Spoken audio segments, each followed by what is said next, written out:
Posible raw na ginagamit sa pamimirata ang klase ng nasa 1 milyong pisong o milyong piraso ng blank CD na nakumpiska sa isang warehouse sa Malabon.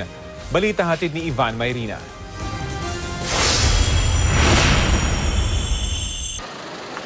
Kung nagkataong nakarating sa mga pirata ang humigit kumulang 1 milyong piraso ng mga compact disc o CD na ito, aabot daw na hanggang mahigit 200 milyong pisong kawalan nito sa industriya ng pelikula, ayon sa Optical Media Board.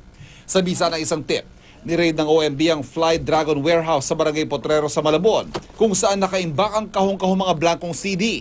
Bukod nga doon sa kawalan ng import permit o permiso mula sa aming tanggapan, yung ganitong bulto na ganito karami ay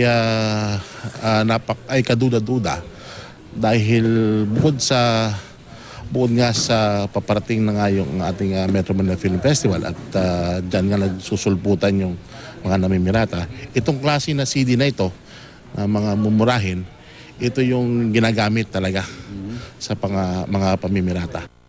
Rehistradong storage warehouse ang Fly Dragon Incorporated, pero tanging gwardya at mga bantay lang ang inabutan ng mga taga-OMB ng salakayan ng warehouse. May nagpakilalang bisor nung una, pero bigla raw nawala nang malamang nire-raid ang warehouse. Tikom naman ang bibig ng mga gwardyang tinanong namin tungkol sa mga nakaimbak sa warehouse. Kasi hindi rin kasi namin alam yung mga ano dyan mga laman sa loob. Basta kami, gater lang kami, bubukas lang kami ng gate. Bago lang po kasi ako rito, sir.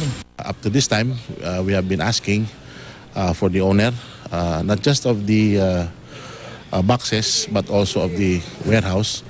But as of now, no one has come forward. Kukumpiskahin ng mga blankong CD.